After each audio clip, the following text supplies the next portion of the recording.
video, we're going to look at solving linear inequalities. And the steps for solving linear inequalities are almost exactly the same as the steps for solving equations. There are two main differences, and the first one is not necessarily a difference as much as it is a suggestion. So the first suggestion is that you get all variable terms, that's terms that have x's or y's or whatever your variable is, terms on the left side of the symbol. This is not necessary. It's not, you can get your x on the right side, but when you're solving linear inequalities, it helps to have it on the left side because it helps with the graphing your answer and writing your answer in interval notation. So this is a suggestion that I try to follow. And then the second thing, and this one is not a suggestion, this one is a rule for solving linear inequalities. When you're solving linear inequalities, the very last step is to divide by the number in front of the x or in front of the variable. And that's true when you're solving equations. It's your last step. If you divide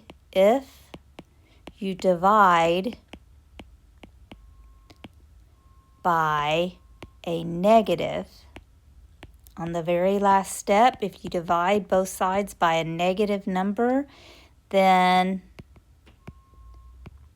the symbol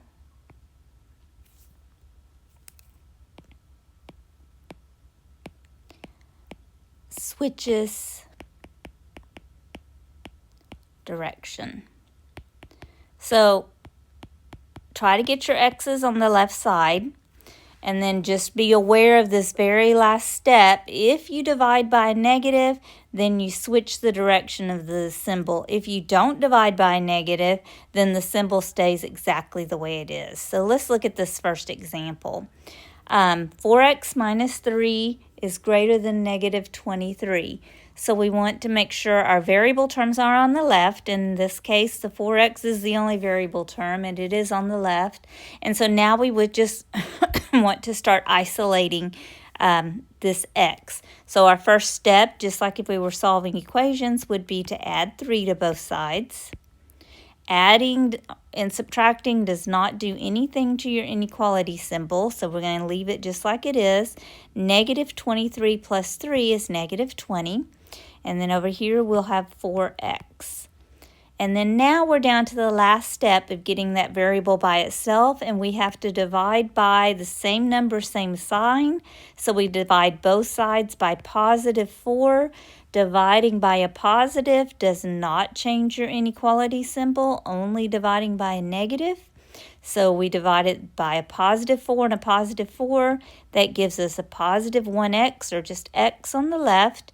And then negative 20 divided by 4 is negative 5. So notice I got a negative answer, but that did not change my inequality symbol. All that matters is what I'm dividing by, and I was dividing by a positive number. So my inequality did not switch.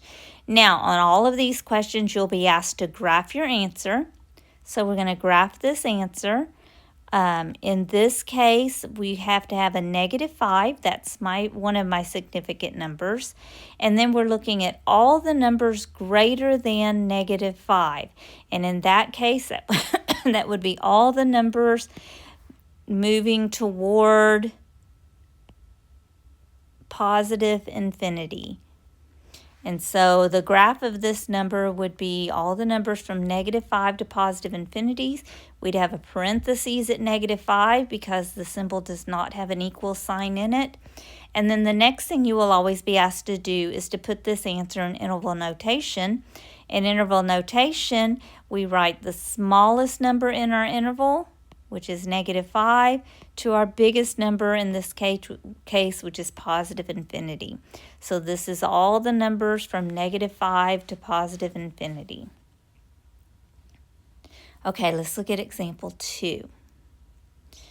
Example 2, we have x's on both sides of the equals, and the first thing we want to do is get our x terms on the same side, and we want to get them on the left side because it makes it easier for solving our inequality. So instead of subtracting 3x from both sides, we want to go ahead and subtract the negative or 7x from both sides. And what that will give us on the left side now is a negative 4x plus 1. And on the right side, we'll have a negative 15. So we got our x variable term on the left side. Now we want to isolate that term. We want to get rid of the plus 1. So we subtract 1 from both sides. This will give us a negative 4x is greater than negative 16. And then now we're down to the last step. Last step, we're dividing by this negative 4. And this is where the inequality symbol switches. Anytime you divide by a negative, right here, if that number is negative, your inequality symbol will switch directions and will be pointing the other direction. So now it's a less than symbol. On the left side, we have negative 4 divided by negative 4, which is positive 1x. And on the right side, we have negative 16 divided by negative 4, which is positive 4. Writing this on a number line or graphing this answer, we put 4 on our number line. And then now we're looking at all the numbers smaller than 4. And so we would shade all the numbers this direction, which is toward negative infinity. And then we would put a parentheses at 4 because it's not equal to 4, it's less than 4. And then writing this answer in interval notation then, the smallest number shaded is negative infinity, and the bigger number shaded is 4, and you have parentheses at both sides, so this is all the numbers from negative infinity to 4. This is an inequality with fractions. And anytime you have fractions, whether it's an inequality or an equation, you want to clear those fractions first, and you clear fractions by multiplying each numerator or each fraction by a least common denominator. The least common denominator is always your biggest denominator or bigger. And our biggest denominator in this case is 6. And then we just ask ourselves, does 3 divide into 6? And yes, it does. Does 2 divide into 6? So we do not need to go any bigger than 6 because 2 and 3 both will divide into 6. So that's our least common denominator. So we're going to multiply all of our numerators by 6. This first numerator has 2 terms. Make sure you put both of those terms in parentheses. We're multiplying that entire numerator by 6. Of course, we're going to divide first, but to start with, we're going to put a 6, multiply the entire second numerator by 6, and the entire third numerator by 6. When you're multiplying with fractions, though, if you can divide by your denominator, you always want to do that first. So before I multiply here, I want to divide 2 into 6. And what I will have left then is 3 times x minus 4. And that's still greater than or equal to. And we go to our next fraction. Our next fraction, we can divide this 3. 3 divides into 3 one time. 3 divides into 6 2 times. And now what I'm left with is 2 times x minus 2 for my numerator. And then our last fraction, 6 divides into 6 one time, and 6 divides into 6 one time. So what I'm left with is 1 times 5, or just positive 5. Now my fractions are gone.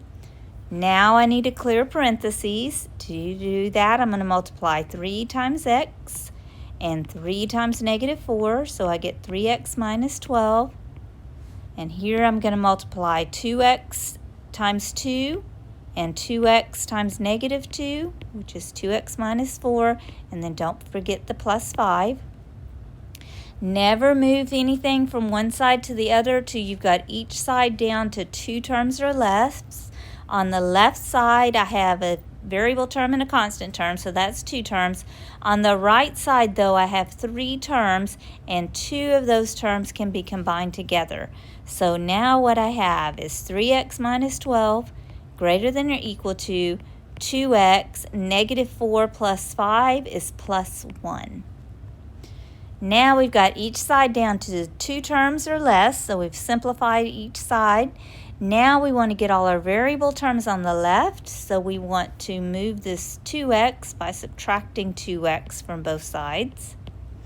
And when we do that, we'll be left with 1x, or just x, minus 12, greater than or equal to 1. And then now we want to keep the x on the left, but we want to get rid of this minus 12, so we're going to add 12 to both sides.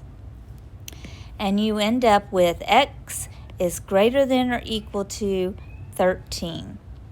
Notice I did not have to change my inequality symbol, because whenever I divide it here, which I didn't have to divide because there was already a 1 in front of the x, it was a positive, so I did not have to divide. So I'm going to graph this answer. To graph it, you put your 13 on the number line, and you're going to shade all the numbers bigger than 13. So all the numbers this direction, that's going toward negative infinity. Oops, it disappeared. There we go. Positive infinity. And then your endpoint at 13 will be a bracket, because we have the equal symbol in our inequality symbol. So here's the graph of all the numbers greater than 13. And then in interval notation, then we've got our smallest number 13, our biggest number infinity. Infinity always has a parentheses, but 13 has a bracket this time, so this is our answer.